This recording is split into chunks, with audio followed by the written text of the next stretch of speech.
Encounter news, अब लेंगे हर खबर की खबर।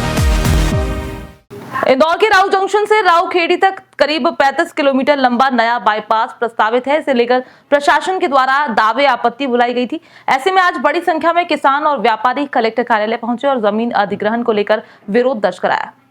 इंदौर में बन रहे बाईपास को लेकर जहां एक तरफ जिला प्रशासन अपनी तैयारियां कर रहा है, वहीं अब इसको लेकर विरोध भी शुरू हो चुका है। बुधवार को कलेक्टर आशीष सिंह ने इस प्रोजेक्ट को लेकर दावे आपत्ति बुलाई। ऐसे में सैकड़ों व्यापारी और आम लोग यहां पहुंचे और प्रोजेक्ट के लिए किए जा रहे जमीन अधिग्रहण को लेकर विरोध दर्ज कराया। बाईपास व्यापारी संघ ने कलेक्टर आशीष सिंह के सामने अपनी आपत्तियों पर सुझाव दर्ज कराया, जिसमें उन्होंने योजना की पूरी जानकारी देने, उचित मुआवजा प्रदान करने, मिश्रित भूमि उपयोग की अनुमति देने और जमीन अधिग्रहण की समय सीमा बढ़ाने जैसी मांगे रखी। व्यापारी संघ का कहना है कि प्रोजेक्ट के लिए किसी की दोनों तरफ से 12.5 मीटर जमीन ली जा रही है, जबकि कई किसानों के पास काफी कम जमीन है। ऐसे में उनकी पूरी जमीन ही प्रोजेक्ट के लिए ले ली जाएगी, जिससे उनकी खेती या मकान पूरी तरह से खत्म हो जाएगा। वहीं कलेक्टर आशीष सिंह ने इस मामले में मीडिया से चर्चा के दौरान बताया कि राऊ जंक्शन से राऊखेड़ी तक करीब 35 किलोमीटर लंबा बाईपास बनाया जा रहा है। इसी को लेकर दावे आपत्तियों को लेकर विधिवत जांच की जाएगी। किसान और व्यापारियों के द्वारा दिए गए सुझावों को गंभीरता से लेते हुए विचार किया जाएगा। निर्विरोध तरीके से जब प्रक्रिया संपन्न होगी, उसके बाद ही राज्य शासन को प्रस्ताव भेजा जाएगा।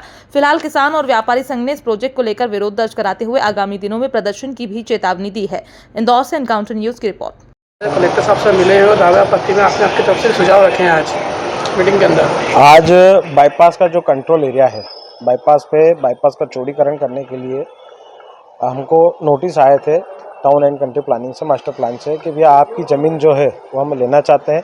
22.5 मीटर का जो एरिया वो हमसे ले रहे हैं, उसके एवज में हमको ये FIR TDR दे रहे हैं, ना कि कोई पैसा दे रहे हैं। इन्होंने हमको बुलाया था दावा आपत्ति लगाने के लिए, हम उसके लिए आए थे। आज हमने माननीय कलेक्टर महोदय से आज हमारी मुलाकात हुई।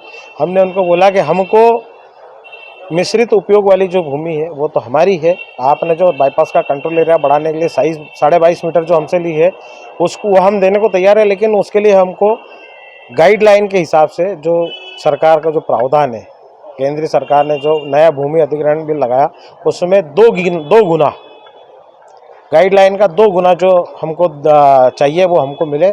हम सहजता से, भाई शहर का विकास हो रहा है, इंदौर महानगर बनने की अग्रसर है, हम उसमें कोई बाधक बनना नहीं चाहते हैं, लेकिन उस पर 2,500 से 3,000 ऐसे परिवार है जो अपना जीवन यापन करने के लिए अपना व्यापार चलाते हैं।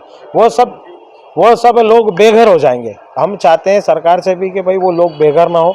अगर उनको लेना है तो उचित मुआवजा दिया जाए या उनका कोई विस्थापन किया जाए, ताकि उनके घर परिवार और उनकी रोजी रोटी चलती रहे। देखो, अगर हमारी बात नहीं सुनते हैं तो इसके आगे नगरीय प्रशासन मंत्री माननीय कैलाश विजयवर्गीय जी से मैंने अभी संपर्क करा था। वह अभी नागपुर है, वह वहाँ से आएंगे। जब भी हम सब उनसे मिलेंगे, हमारे प्रदेश के मुख्यमंत्री है, मुख्यमंत्री के बाद अनेकों सीढ़ियाँ ऐसी है कि अगर सहजता से अगर इन्हें हमारी मांग नहीं मानी तो हम स्टेप बाय स्टेप, जिस प्रकार ये आज हमको इन्हें दावा आपत्ति के लिए बुलाया, कल से फिर अधिग्रहण की कार्रवाई करेंगे, ऐसे हम भी चरणबद्ध तरीके से आंदोलन करके इनके खिलाफ जाते रहेंगे। भाई सरकार का आज नियम हो गया है, किसी भी अगर किसान की आपको जमीन लेना है तो उसकी सहमति आपको जरूरी है। अगर आपको सहमति नहीं लेना है तो मुआवजा दे के ले लो, देने को तैयार है। आपका परिचय? शिव डिंगू, पूर्व नगर परिषद अध्यक्ष और बाईपास रहवासी संघ का पीड़ित सदस्य भी हूँ, क्योंकि मेरी खुद की भी जमीन इसके अंदर है, इसलिए आज मैं खुद ही भी यहाँ आपत्ति लगाने आया था। हमारा प्लानिंग एरिया है, उसमें बाईपास के दोनों तरफ 45 मीटर के एरिया में अभी तक कोई भी गतिविधि जो है वो स्वीकृत नहीं है। इसीलिए वहाँ पर बड़े पैमाने पर भी देखा गया है कि अतिक्रमण भी हो रहे हैं। एक प्रस्ताव ये रखा गया था कि इस 45 मीटर में 22.5 मीटर पर बाईपास से लग के 4 लेन दोनों तरफ बना दी जाए, और बाकी का जो 22.5 मीटर का एरिया बचता है उस पर मिक्स लैंड यूज की परमिशन दे दी जाए। ये प्रस्ताव रखा गया था और उस प्रस्ताव के ऊपर दावे आपत्ति आमंत्रित करी गई थी। आज इससे संबंधित सभी दावे आपत्तियों की सुनवाई कलेक्टर कार्यालय में होनी थी, जिसमें कि बड़ी संख्या में लोग आए हैं, जिसमें कुछ व्यापारिक जो उनका संगठन है वो भी उपस्थित हुआ है। उन सभी की आपत्तियों की सुनवाई करी गई है और उन आपत्तियों का विधिवत निराकरण करके प्रस्ताव शासन को भेजा। एनकाउंटर न्यूज, अब लेंगे हर खबर की खबर।